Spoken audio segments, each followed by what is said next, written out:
C'est parti. ויאמר השם אל אברהם, לך לך מארצך וממולדתך ומבית אביך אל הארץ אשר אראך.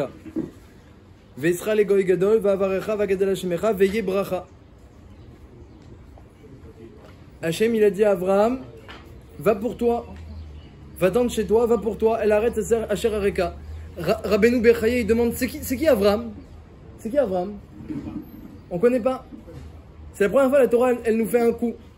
Elle dit, Hachem il a dit à Abraham, mais on sait pas c'est qui. Alors que dans Noir, il y a marqué Noir, il était tzaddik, il était tamim dans toute sa génération, il avait 3 enfants, Shem, Ham et Yafet. Hachem a parlé à Noir et il a dit, écoute, ça va plus du tout, fais-moi une teva. Mais là, on ne nous parle pas d'Avraham Avinu. On a juste dit dans la paracha de la semaine dernière qu'on a dit toutes les descendances là-bas de Shem. On a dit jusqu'à Terach qui a eu 3 enfants, Avram, Haran et Nahor. Mais c'est tout. On a juste mentionné son nom en tant que descendant de Shem. Mais on ne nous a rien dit sur lui. Et Pitom, Hachem a dit à Avram, sans aucune introduction. On ne sait même pas c'est qui ce Avram. Dis-moi que c'était un tzaddik comme Noir, et que Hachem il a trouvé Meyouchad. Non, aucune introduction. Allez, vas-y. Faut partir d'ici, parce que je vais faire de toi un grand peuple, et je vais te bénir, et tu vas être une bracha. Et Rashi dit, tu vas être une bracha, Magen Avram. Tu vas devenir une bracha, Magen Avram. Ou le Midrash il dit que Hachem il a transmis les clés de la bracha à Avram Avinu. Hachem il a les clés de la bracha. Hein, vous savez, il y a 4 clés entre les mains d'Hachem. C'est quoi les 4 clés entre les mains d'Hachem? Raché Tevot, Mafteach. Les initiales de ces 4 clés que seul Hachem a entre les mains, c'est Mafteach. Même, c'est Matar la pluie, qu'on va bientôt demander à partir de après-demain soir, Bezrat Hachem, Matar. Ensuite, P, c'est Parnassa.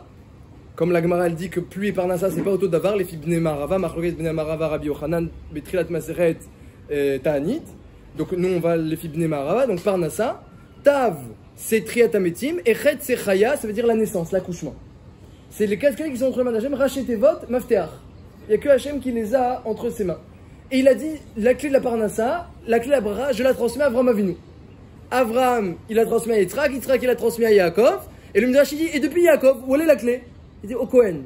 Le Kohen, il a les clés maintenant de la Bracha, il fait Yevacha Hachem Yeshmerecha. Comme ça, dit le Midrash. Akol Panim, Avraham, veillez Bracha, c'est toi la Bracha.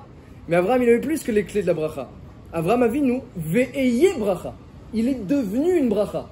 Le Midrash, il raconte que quand les sapanim, les navigateurs, ou tous les passagers des bateaux à l'époque, ils avaient des problèmes, ils étaient dans la tempête et ils allaient chavirer, qu'est-ce qu'ils disaient? Avraham Avinu, Avraham Avinu, Avraham, Avraham. Ils disaient Avraham et ils étaient sauvés. Hein, comme moi je me rappelle, on me disait que ma grand-mère, elle disait Rabbi Meir, Rabbi Meir. Et quand elle avait un problème, ça allait mieux. Eux, ils appelaient Avraham Avinu. Et ils étaient sauvés, le Midrash dit. Pourquoi? Parce qu'Avraham, c'est une bracha, tu mentionnes son nom, t'es béni. Avraham, c'est devenu une bracha. C'est pas seulement qu'il a les clés de la bracha. Hachem, il a fait plus pour Avraham Avinu. Ve'eye bracha, tu vas devenir une bracha. Baruch Hachem, Magen Avraham, c'est devenu une bracha. Et le Midrash, il dit en plus que Hachem, il a dit, tu crois que je vais te faire une bracha en seconde position? Je vais mettre d'abord Mechaya Metim et ensuite Magen Avraham? Non. Magen Avraham en premier et ensuite Mechaya Metim. Et Mechaya Metim, il y a plus de Jvachim à Hachem que dans Magen Avraham, on fait un Jvach à Avraham, les Maaseh. Hachem, il dit, Ve'eye bracha, c'est toi la première bracha de la Mida. Et comme on le sait dans la Gemara, dans Brachot, que c'est la bracha qu'on doit forcément avoir la kavana pour être quitte de sa mida. Les autres aussi on doit avoir la kavana, mais celle-ci c'est l'eikuva. Ça empêche la mida d'être validée lorsqu'on n'a pas la kavana dans la première bracha, lorsqu'on n'est pas concentré. Donc Mamash Hachem il a rendu Avraham une bracha. Évidemment, eh bien il faut comprendre pourquoi. Quel est le secret d'Avraham Avinu? Et si on comprend le secret d'Avraham Avinu, évidemment on pourra mériter nous aussi de le devenir. Et mieux que ça, Rav Dessler il dit que nous c'est plus facile pour nous. Parce qu'on descend, donc on a fait déjà dans nos gènes, Avraham Avinu, il a tout commencé tout seul. Avraham à Ivry, pour on l'appelle Ivry, parce que le monde entier Miever et Rad d'un côté, et lui Miever Hachénit de l'autre côté. Donc on l'a appelé Avraham qui se met de côté. Avraham à Ivry, et nous on s'appelle les Hébreux à Ivriim, parce qu'on descend de Avraham qui se met de côté, toujours les Juifs ils se mettent de côté. Ça c'est la force des Juifs, et la force d'Avraham Avinu. Mais nous c'est plus facile, parce qu'on a déjà notre Saba, notre arrière-grand-père, Avraham Avinu, qui s'est mis de côté, qui nous a engendré avec cette trouna, avec cette caractéristique. En tout cas, comme ça il dit Rav Dessler, que celui qui veut devenir une bracha aujourd'hui comme Avraham, il peut le devenir beaucoup plus facilement que Avraham Avinu lui-même. Beaucoup plus facilement. Béhémet, la Gemara, elle dit que Sruta Votama, la Gemara, elle dit dans Maseret Shabbat, okay, dans Perek Babé Mehema, que Sruta Votama, le Sruta Vot, il est fini. Alors elle demande quand il est fini, Bisman Eliyahu Hanavi, Bisman Chazael, plusieurs chitotes. Alors Tosfot il dit, alors si le Srout Avot, en tout cas, Vadaï que le Srout Avot il est fini, juste marloquette quand? Alors Chizkiyahu, à la Gemara elle demande, si le Tosfot il demande si le Srout Avot il est fini, pourquoi on le mentionne dans la Mida? Et il dit un tirout, il dit Srout Avot c'est fini, mais Brit Avot c'est pas fini. C'est-à-dire que sinon on s'attache à l'alliance d'Abraham que Hachem il a scellé avec lui. Alors ça on peut encore mériter les mérites d'Abraham. Si quelqu'un il vient et dit moi je suis le fils d'Abraham, je peux avoir des srouillottes, t'as fait quelque chose, rien du tout, mais je suis le fils d'Abraham. Alors ça Béhémet, ça marchait, Shkal Yohanavi. Mais après ça y est eh bien le seau était vide.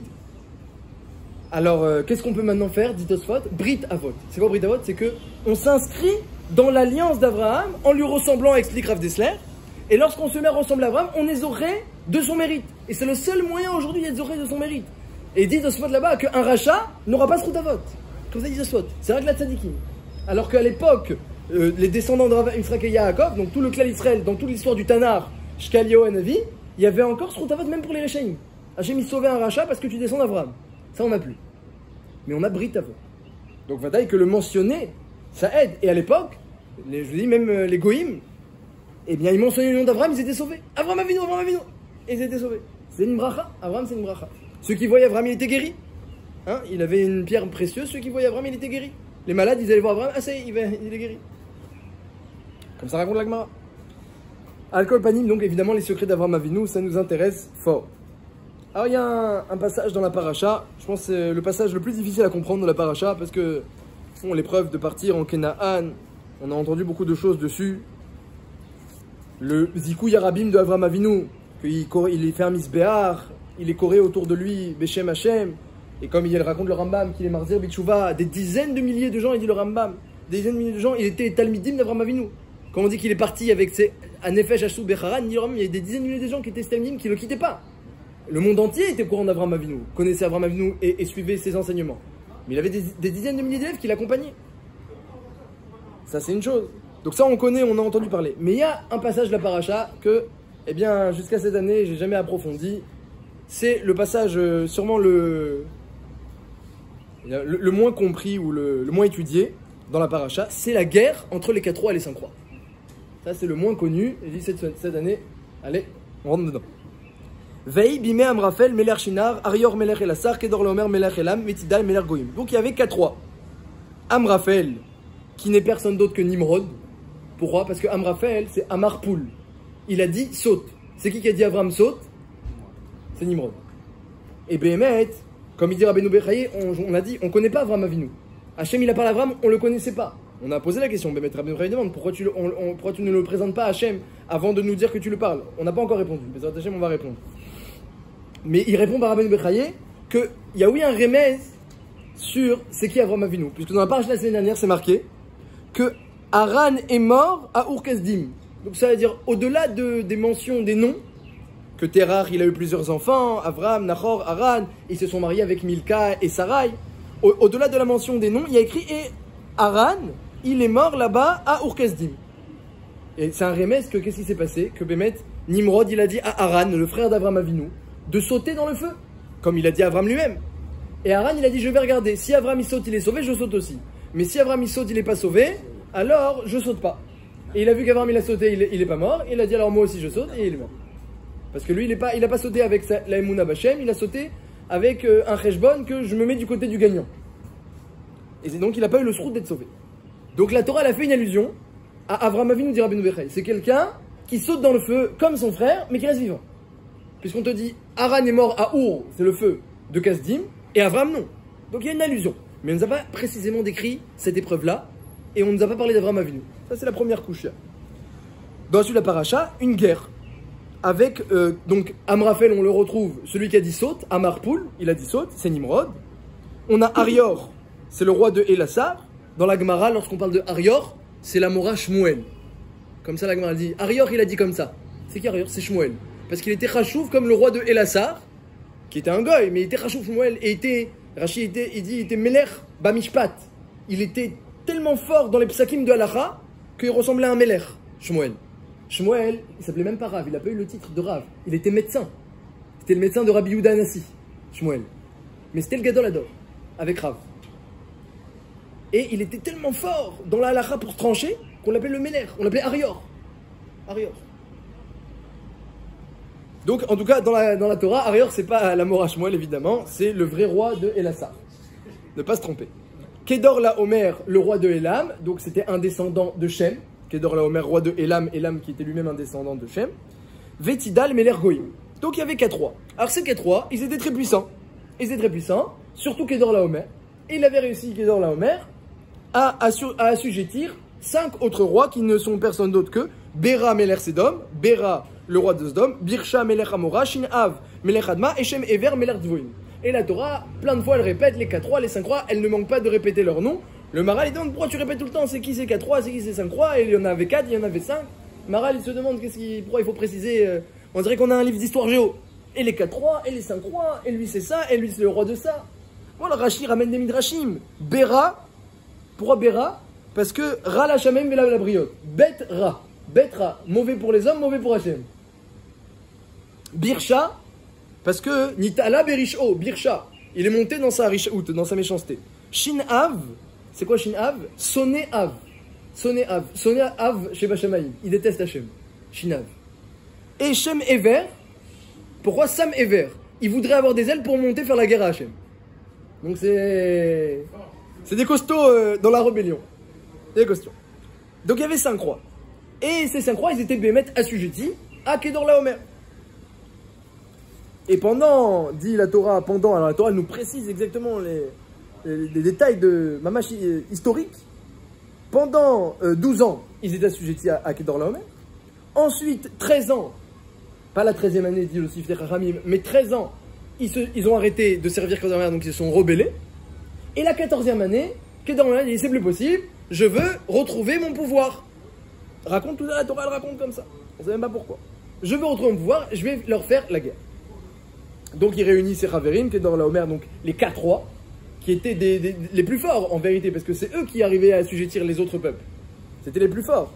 Arrête, les 4 rois ils sont partis faire la guerre à Og. Et Og, vous savez que c'est lui qui est parti dire à Avram Avinu que Lot a été capturé, parce que Lot, il habitait à Sdom. Il nous raconte la Torah, parce qu'Avram et Lot se sont séparés. La Torah la raconte assez connue, parce que Lot il aimait bien le Gezel, et en plus il avait des ta'anot, des arguments pour dire que c'est permis de prendre la terre de Canaan, parce que c'est bientôt la tienne Avram, et que c'est bientôt la mienne, puisque je suis ton seul héritier. Donc il avait comme ça des cheshbonot. Avant il a dit, moi je veux bien rester avec toi tant que tu voles pas. Il s'est séparé de Lot. Lot est parti à Sdom, où là-bas le vol était évidemment communément accepté, ainsi que plein d'autres avérotes, et pas seulement accepté, mais même voilà, recommandé, bidou.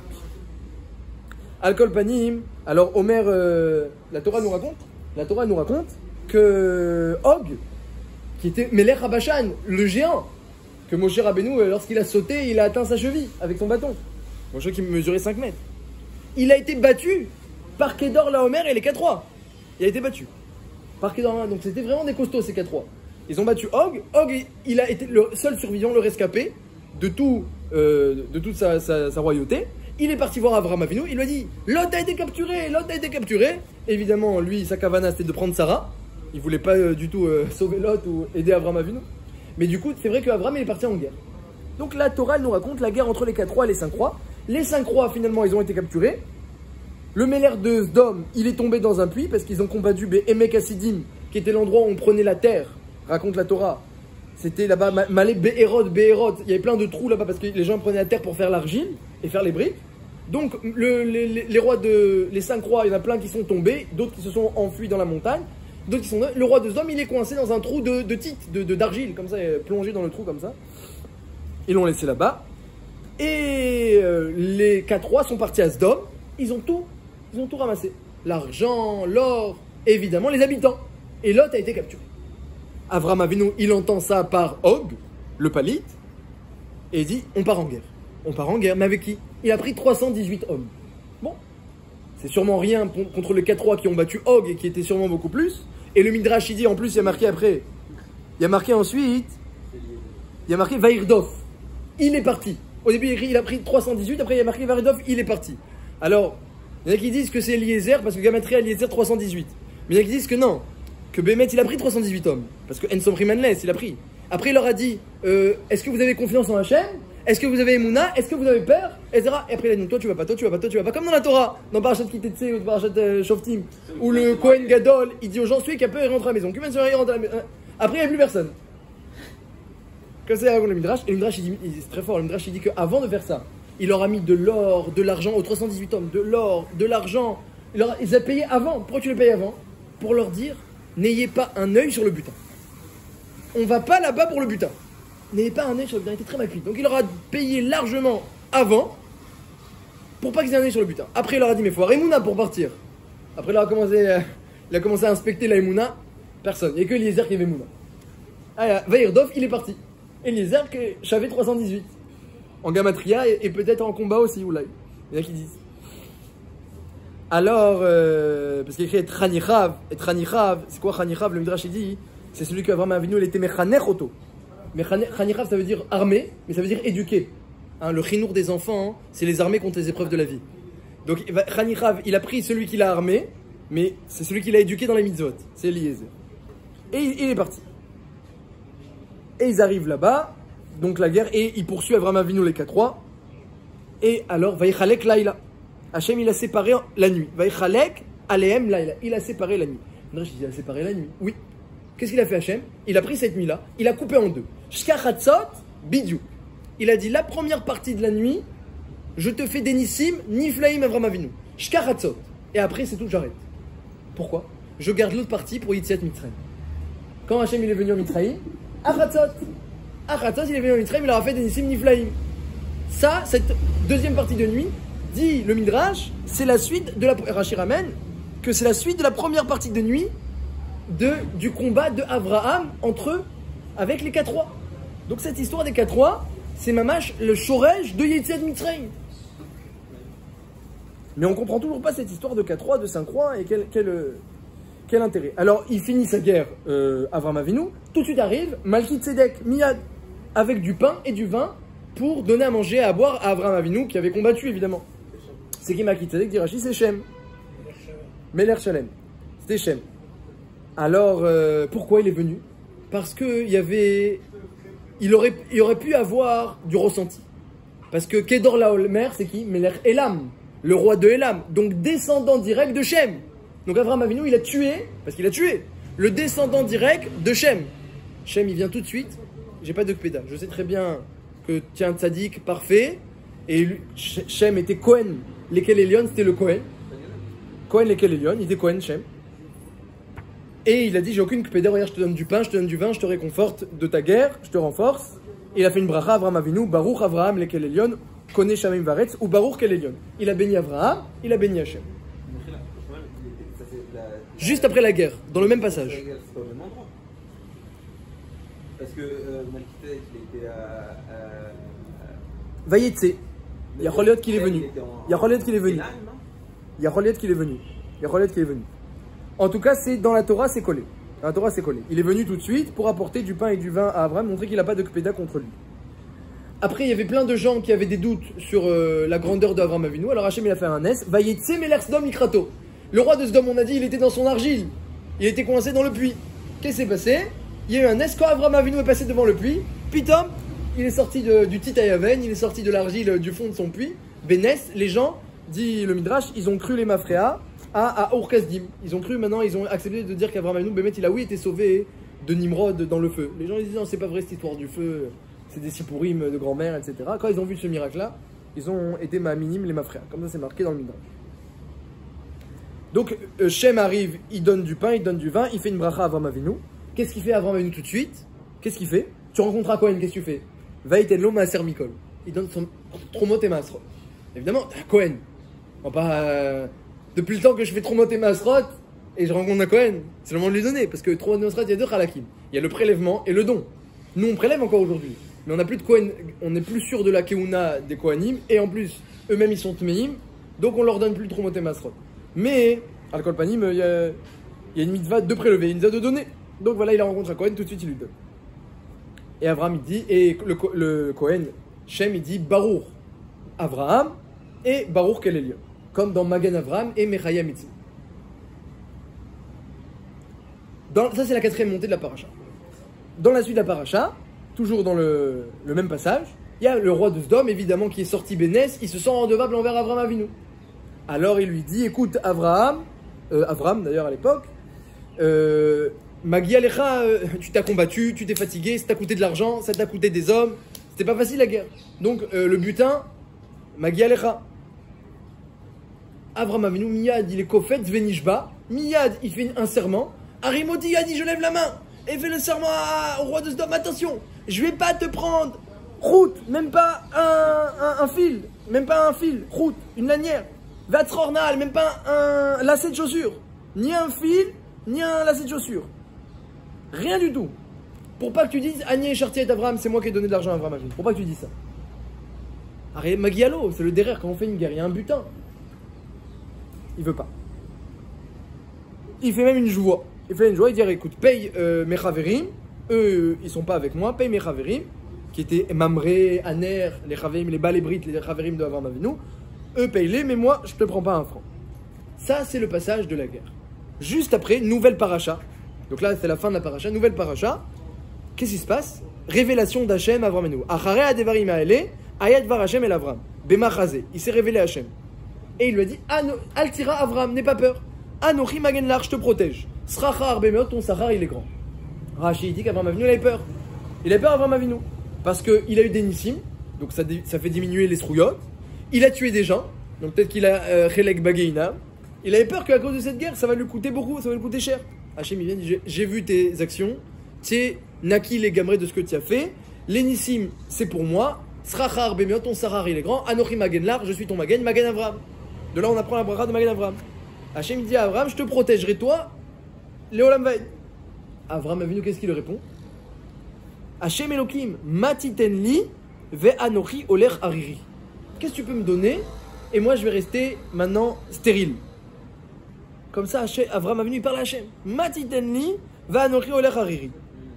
Et qui c'est qui est dans ma maison? Eliezer. C'est lui qui va prendre la suite. Il sait très bien, Avram Avinu, que Eliezer, il descend de Kenaan. C'est pas lui qui sera le clan d'Israël. Kenaan, il est loin, hein, avec ses racines dans Cham. Il est loin d'être apte de prendre la suite du clan d'Israël. C'est pas les Kenaanim, les Chamim qui doivent prendre la suite du clan d'Israël. Cham, c'était le plus bazouille. C'était le plus bas des enfants de Noir. Alors Hachem prend Avram Avinu, le met au-dessus des étoiles, et dit pourquoi tu es stérile? Pourquoi tu dis que tu n'auras pas d'enfant? T'as vu dans les étoiles? Parce qu'Avram Avinu était très fort, il voyait dans les étoiles, il savait tout ce qui allait se passer dans les étoiles. T'es grand astrologue Avram Avinu, il voyait tout. Donc il savait très bien tout ce qui allait se passer. T'as vu dans les étoiles? Elle dit toi t'es au-dessus des étoiles. T'es au-dessus des étoiles. En Mazal et Israël. T'es au-dessus des étoiles. Donc je t'annonce que tu auras une grande descendance, et tes enfants ils seront nombreux comme les étoiles. Koye Zarecha. Et Ve'emin Bachem, Avram Avinu tout de suite, Ma'amin Bachem, Va'er Shevalot Tzedaka, Hachem il a dit, t'avais aucune raison d'être Ma'amin, et surtout que les éléments ne vont pas dans ce sens-là, il est très vieux, Sarah est très vieille, et c'est un srout, Va'er Shevalot Tzedaka. Et d'un coup, Avram s'endort, et Hachem se révèle à lui dans un rêve qui, cette fois, était terrifiant. Un rêve terrifiant qui faisait très peur. Et il lui dit, écoute, sache, Yado Ateda. Yado Ateda.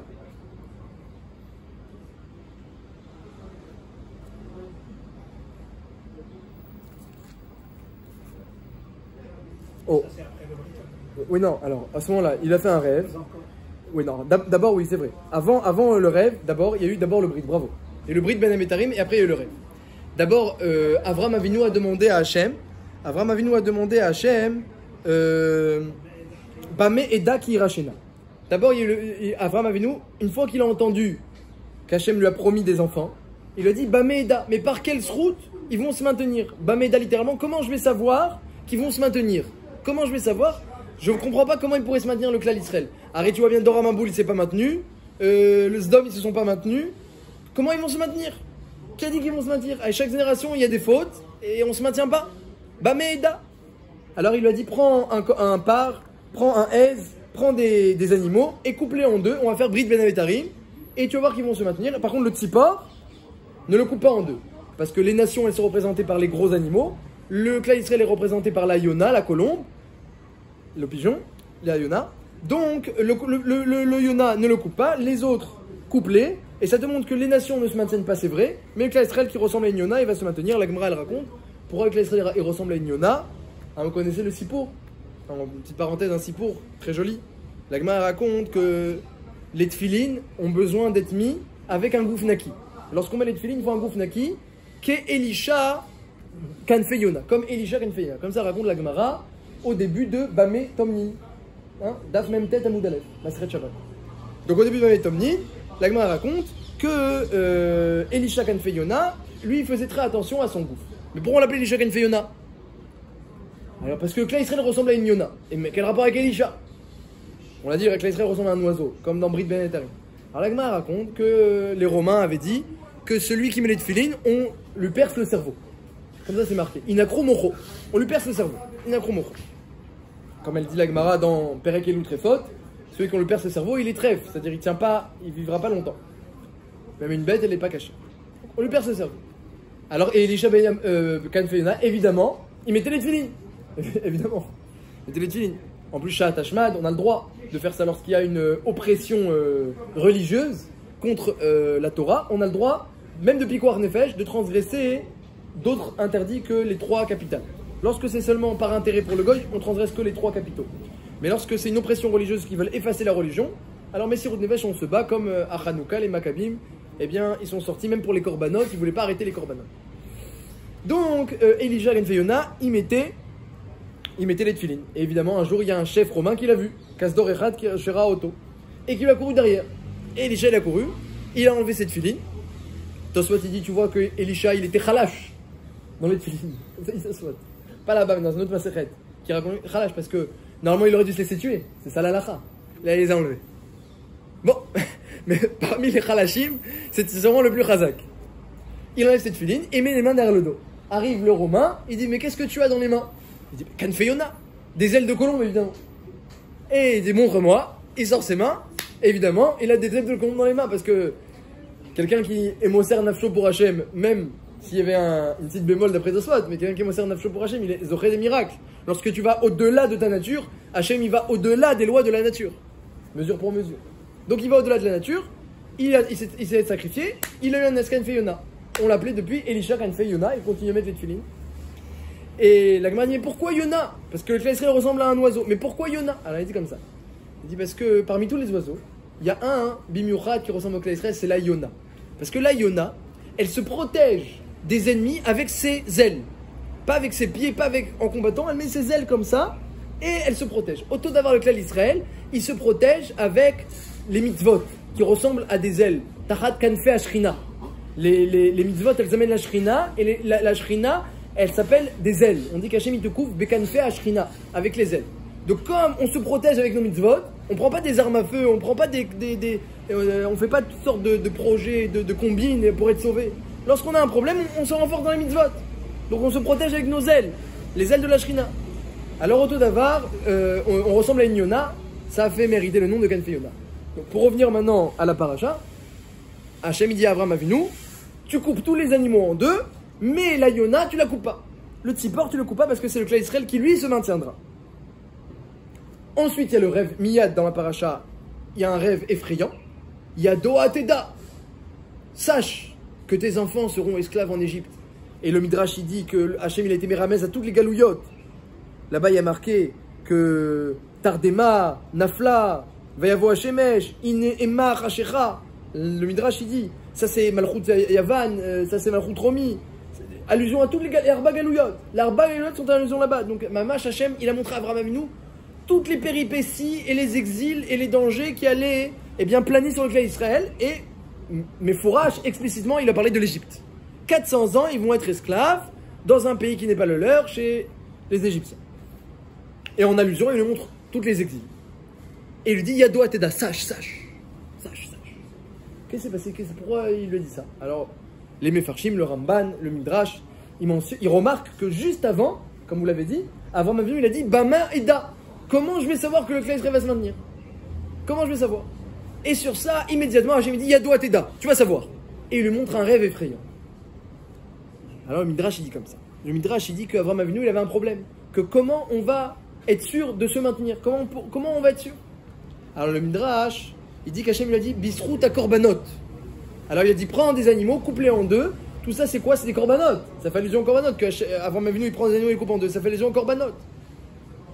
Donc si tu demandes comment les juifs vont se maintenir malgré les fautes, arrête, Dor Amaboul, ils ont fauté, ils ont été effacés. La tour de Babel, ils ont fauté, ils ont été éparpillés. Sdom, ils ont fauté, je vais les tuer. Alors, et tes enfants, tu demandes comment ils vont se maintenir? Les corbanotes.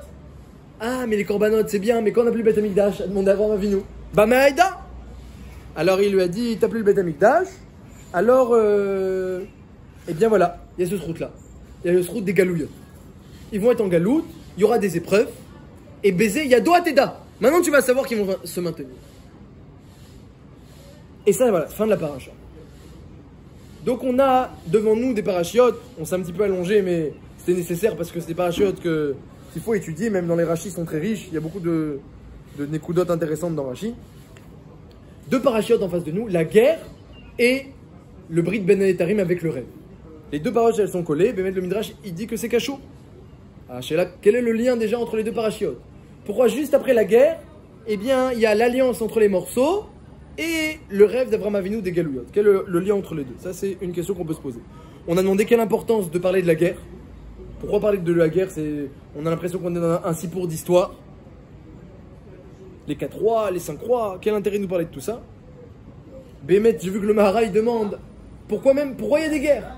La Torah, elle nous parle de guerre, donc on voit que c'est un moussag qui existe. On le voit tout le temps, ce moussag-là. Mais la Torah elle-même, elle nous en parle, donc c'est un moussag qui existe. Pourquoi il y a des guerres? Il n'y a rien de plus cher que la vie. Les gens, ils partent en guerre, ils vont pour mourir.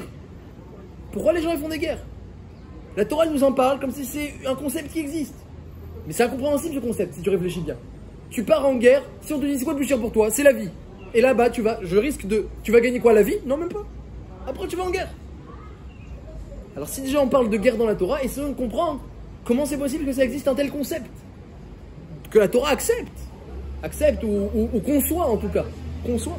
Il y avait des Melchemet Mitzvah dans la Torah. Donc le concept de guerre, il demande des explications. La description des 4 rois et des 5 rois, évidemment, ça demande des explications.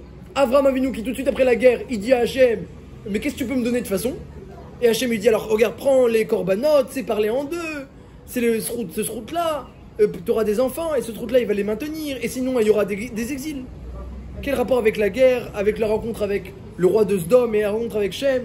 Les deux parachutes sont collés, donc c'est lié. Et pourquoi Avraham Avinu s'inquiète tellement? Il dit, Baméda, il y a écrit qu'il est Mamin. Rashi Bémet, il est mis caché. Juste avant, tu me dis qu'il a été Mamin, et juste après, il demande Baméda. Donc c'est un chissaron dans la Emouna, l'Ichora. Et pourtant, Rashi dit que non, c'est pas chissaron, il a demandé juste par quelle route.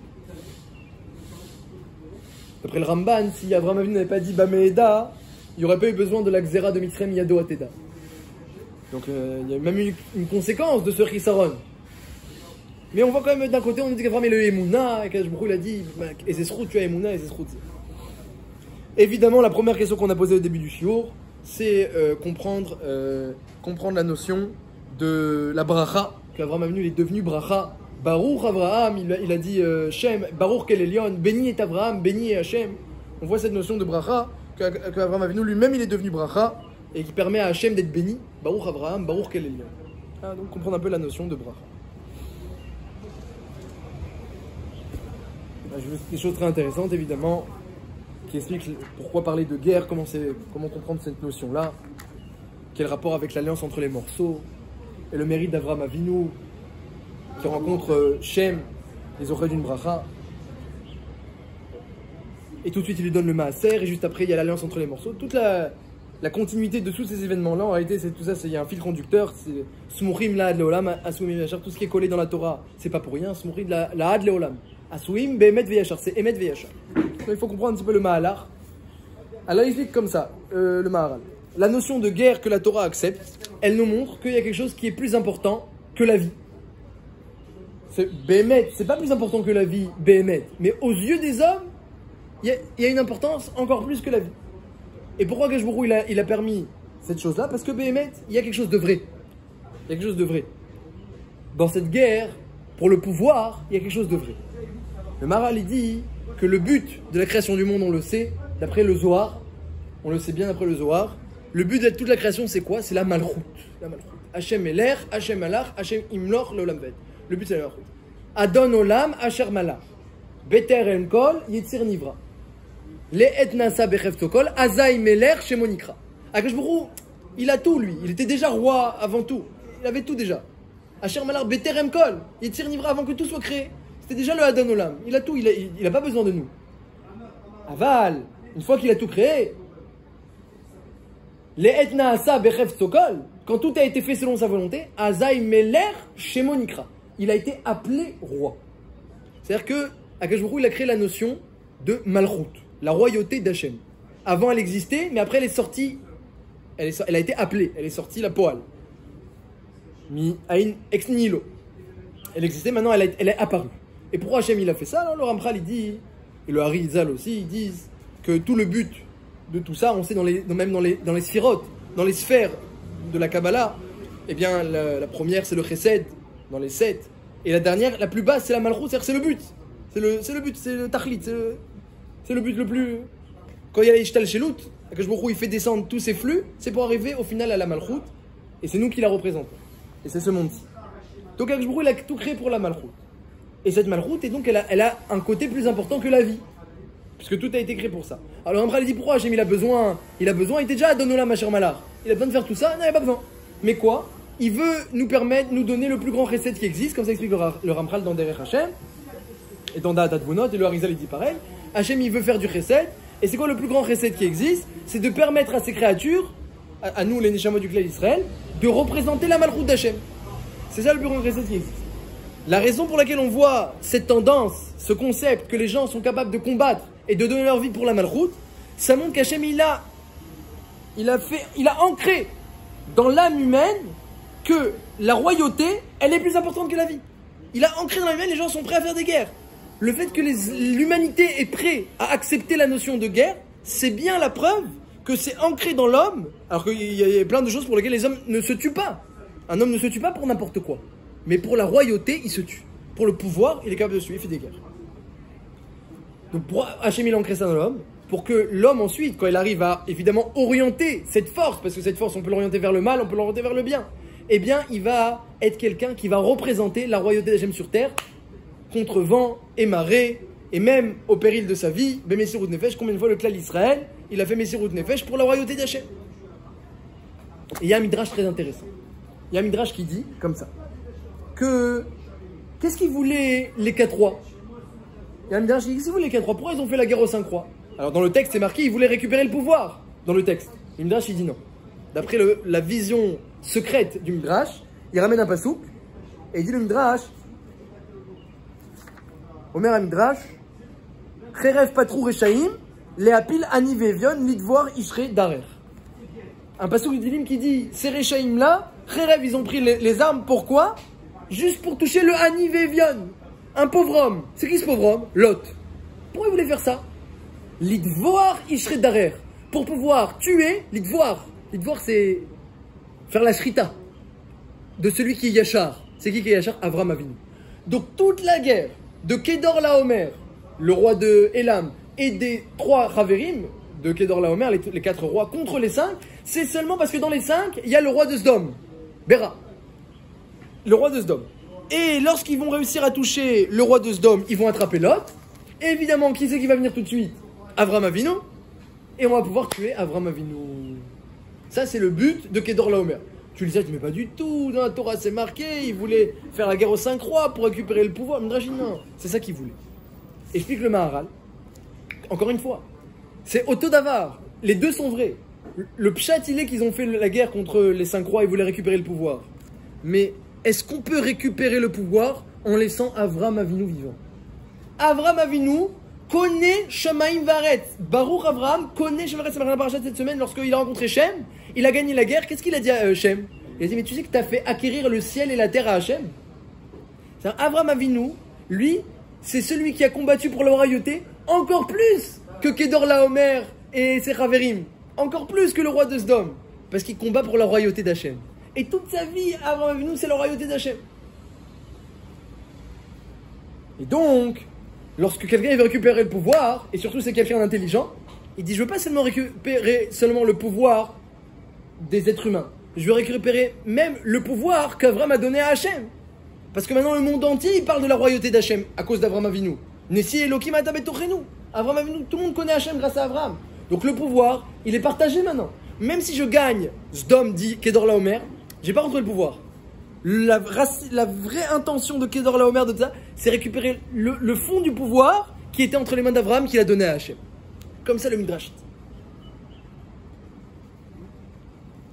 Et la raison qui est connue maintenant, pour finir, la raison qui est connue que pourquoi on n'a pas parlé d'Abraham Avinu, on a demandé, c'était la première question, pourquoi on ne parle pas d'Abraham Avinu avant cet épisode, c'est parce qu'Abraham Avinu, lorsqu'il a sauté dans le feu, eh bien, il a sauté sans l'ordre d'Hachem, sans Nisyonot. Il a sauté parce qu'il ne voulait pas faire Avodah Zara. Hachem ne s'était pas révélé à Abraham Avinu. Il ne lui avait pas parlé, il ne lui a pas révélé qui il est. Abraham, il avait compris qu'il y avait un créateur, un dirigeant, et donc c'est pas raouille de continuer à faire Avodah Zara. Mais Hachem ne lui a pas parlé, donc il a sauté pour lui. Et donc ça, c'est pas une épreuve qui a besoin de mentionner. Mais par contre, les épreuves par la suite qu'Hachem a donné à Abraham Avinu, ça, elles sont marquées mes fourrages dans la Torah. Et quelle différence il y a? Et ça, c'est Raphaël de Vologine qui explique très bien qu'en réalité, voilà, tout le but des épreuves que Hachem il donne même à un homme. Pourquoi Hachem il donne à un homme des épreuves? Et le Ramban aussi, il va dans ce sens-là. Parce qu'il y a des forces cachées dans l'homme. Il y a des forces cachées et des fois, elles sortent pas.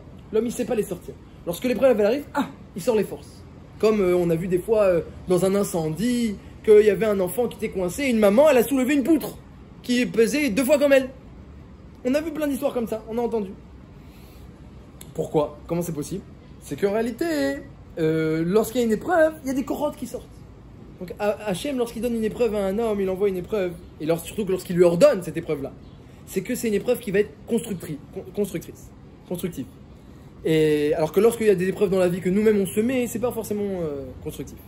Lorsqu'Hachem il envoie, il ordonne, alors c'est sûr que ça va apporter à l'homme quelque chose. Donc lorsqu'Hachem il a commencé à envoyer des épreuves à Abraham, il a compris tout de suite, Bechor Mato, qu'Hachem il est en train de le construire, de sortir ses forces. Tu vas devenir une bracha, l'erlecha, tu vas devenir une bracha, tu vas devenir un grand peuple, agadela shemecha, toutes les épreuves que je te donne, je te dis même pas où tu vas, tout ce que je te donne comme épreuve, tu vas voir, ça va faire sortir ta emuna, ça va faire sortir ton chesed, ça va faire sortir ta grandeur, Odiat Tiva Chabla Olam, je vais faire connaître ta grandeur au monde entier, tout ça c'est marqué dans Rashi. Toutes les épreuves qu'Hachem il a donné à Abraham pour faire sortir la grandeur d'Abraham Avinu. Qu'est-ce qu'il a dit à Abraham Avinu? Il allait dans ce sens-là, Lorsqu'il a gagné la guerre, il a dit au roi de Sodome, je prends pas un fil, je prends pas une lanière, dit le Midrash. Par le mérite qu'il a dit, je prends pas un fil, on a mérité le tzitzit. Par le mérite Srornal, par le mérite qu'il a dit, je prends pas une lanière, on a mérité les tefilin. Toute la kavane d'Abraham Avinu, c'est de faire révéler la royauté d'Hachem. S'il s'enrichit par le roi de Sodome, les gens vont dire, ah t'as vu Abraham, il s'enrichit par Sodome. Non, Abraham il s'enrichit par Hachem. C'est Hachem qui enrichit Abraham, c'est pas le roi de Sodome. Tout le but d'Abraham Avinu, il combat pour quelle royauté? Pas pour la royauté de Sodome, et pas pour la royauté des 4 rois. Qu'est-ce qu'ils s'en fichent des 4 rois? Qu'est-ce qu'ils s'en fichent des 5 rois? Il combat pour la royauté d'Hachem. Et le Maharal dit alors pourquoi la Torah te dit à chaque fois les 4 rois, les 5 rois et les détails historiques? Omer Maharal, quelque chose d'intéressant. Il dit qu'Akadosh Baruch Hu, il a créé l'Olam Yud-Ke, avec son nom Kibeka Hachem Tzur Olamim. Hachem a créé le monde avec Yud-Ke. Yud, c'est la lettre la plus petite, indivisible. On ne peut pas la séparer, elle est tout petite, elle représente l'unité d'Hachem. Ke, c'est une lettre qui est séparable. Il y a un Dalet et il y a le Yud. Dalet et Yud, ça fait Ke. Si tu sépares le Ke, il y a un Dalet et en dessous il y a un petit Yud. Comme ça, les Sofrim écrivent un et avec un Dalet et un Yud. Ça veut dire que l'unité d'Hachem, Yud, elle s'est répandue aux 4 coins du monde. Dalet 4, aux 4 coins du monde. À l'est, à l'ouest, au nord et au sud. Ça, c'est Kibeka Hachem, il a créé le monde avec son nom K. Il a répandu son unité dans les 4 coins. Et sa force dans les 4 coins. Mais maintenant qu'Hachem il a répandu sa force dans les 4 coins, eh bien il y a des gens qui se trompent. Ils voient des forces à gauche, ils voient des forces à droite, ils voient des forces devant, ils voient des forces derrière. Ils se trompent. Ou ils font un Avodah Zara, ou ils croient qu'eux-mêmes ils ont des forces. Donc le pouvoir d'Hachem, il était limité. Il était divisé. Viens Abraham Avinu, pas du tout. Akadosh Baruch Hu, il est au nord, il est au sud, il est à l'est, il est à l'ouest. C'est pas le roi de Sodome. Abraham Avinu, il dit le Maharal, il a joint les 5 rois. Parce que les 4 rois représentent la division de l'unité d'Hachem, le Dalet. Abraham Avinu, il a joint les 5 rois, ça représente le E, que c'est le Yud. Tu rajoutes le Yud dans le Dalet, ça fait un E. C'est Akadosh Baruch Hu qui donne la force à tout le monde. Donc moi je suis capable d'aller combattre les 4 rois, et de faire gagner les 5 rois. Et en réalité, ce qu'il voulait faire gagner, d'après ce secret-là, il voulait faire gagner le E, Abraham Avinu. Et donc il s'en fichait du roi de Sodome, les Gamré. Il voulait faire resplendir la royauté d'Hachem. Et qu'est-ce qu'il a été zoré grâce à ça? Les tzitzit. Il a dit, je prends pas l'argent du roi de Sodome, il a été zoré les tzitzit. Toujours dans le même malar. Il combat pour la royauté d'Hachem, et Kedor Laomer aussi, il combattait contre la royauté d'Hachem. Abraham, il combat pour la royauté d'Hachem. Et on a été zoré les tzitzit. C'est quoi les tzitzit? c'est, réfléchissez bien, on a une mitzvah de mettre un chotam, un sceau, la Gemara dit que c'est un sceau, ça représente le roi. Le sceau du roi dans un vêtement qui a 4 coins. Pourquoi 4 coins? Pourquoi pas 3 coins? Pourquoi pas 5 coins? Pourquoi pas, s'il n'y a pas de coin, pourquoi on peut pas mettre, même s'il y a 0 coin? Parce qu'on veut représenter Hachem qui est aux 4 coins. C'est celui qui est aux 4 coins. Il attache les 4 coins. Alors on attache les 4 coins nous aussi. Pour montrer que tout est attaché, les 4 coins sont attachés. Nous aussi on attache les 4 coins avec des nœuds. Pour montrer qu'Akadosh Baruch Hu c'est lui qui est là. Il y a le nom d'Hachem dans les tzitzit. Akadosh Baruch Hu il est là. Et qu'est-ce qu'on est zoré par le mérite des tzitzit? La Gemara dit qu'on est zoré de mériter que, eh bien, les 70 nations viendront nous servir la de Lavo. Il y aura un minyan de chaque nation, donc 700 hommes par tzitzit, ça fait 2800 hommes. 700, 700, 700, 700, 70 x 10 pour chaque canaf, qui viendront servir tout celui qui a mis les tzitzit. Pourquoi on les aurait comme ça? Parce que justement, eux les nations, ils vont aux 4 coins du monde, ils oublient Hachem. Ils voient des choses là-bas, ils voient des choses là-bas, ils voient des choses devant, derrière, des forces de partout, ils oublient Hachem. Nous on dit toutes les forces à Hachem. C'est lui le roi Bachamim, Baretz, dans tous les 4 coins. Qui beka Hachem Turamim, le Yud, c'est lui qui s'est paré dans le quai, qui est dans les 4 coins. Ça fait un E. Ça c'est le combat de Avraham Avinu, il a été zoré des tzitzit et nous encore on est porteur de ce message-là, Kadosh Baruch Hu, il est partout. Et donc tout le combat en fait de la royauté, de la malchoute, c'est pour montrer qu'il y a oui quelque chose qui est plus important que la vie, c'est quand on représente la royauté d'Hachem. Et bien Avraham Avinu, il a fait Messirut Nefesh pour représenter cette royauté-là. Et c'est ça le combat de Kedor Laomer véritable, c'était récupérer toutes les royautés. La royauté de Sdom, mais la royauté d'Hachem aussi. Ça c'est le combat. Tout de suite après, qu'est-ce qui se passe? Avraham Avinu dit mais à quoi ça sert tout ça Hachem? De toute façon je suis stérile. Qu'est-ce que ça veut dire? Tout ce que j'ai fait c'est pour que ta royauté elle se maintienne. Mais après moi, qu'est-ce qu'il y aura? Après moi le déluge, il n'y aura plus rien.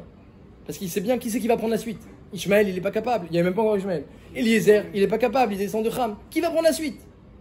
Donc ça veut dire, Avraham, il a tout compris depuis le début. J'ai combattu pour la royauté d'Hachem, j'ai combattu pour les tzitzit, j'ai combattu pour les tefilin. J'ai pas pris d'argent. Que ta royauté, c'est tout, que ton kavod. Alors Hachem, il lui a dit, mais veillez bracha, t'es une bracha. C'est quoi t'es une bracha? Toujours on dit, c'est quoi t'es une bracha? Être une bracha et qu'Hachem soit une bracha, c'est quoi cette notion-là? C'est quelqu'un, c'est une hashpa'a, c'est quelqu'un qui révèle des flux. Une bracha, c'est quand il y a une source. Une source, elle s'appelle aussi barer. Barer, bricha. Bricha, c'est une source. C'est quelqu'un qui sort. Lorsque tu montres Hachem à chaque instant, dans chaque mot, dans chaque geste, dans chaque action, tu montres Hachem, tu agis, il y a des nissim, des glouim grâce à toi. Tu sauves, tu fais des brachot, elles se réalisent. Tu fais des tfilotes, elles se réalisent. Tu aides ton prochain, tu montres une bonté de cœur. On dit, mais c'est qui celui-là? C'est le fils d'Hachem. De sa bonté de cœur, devine la bonté de cœur d'Hachem. Lorsque quelqu'un il fait ça, il est une bracha. Et grâce à lui, Hachem, c'est une bracha.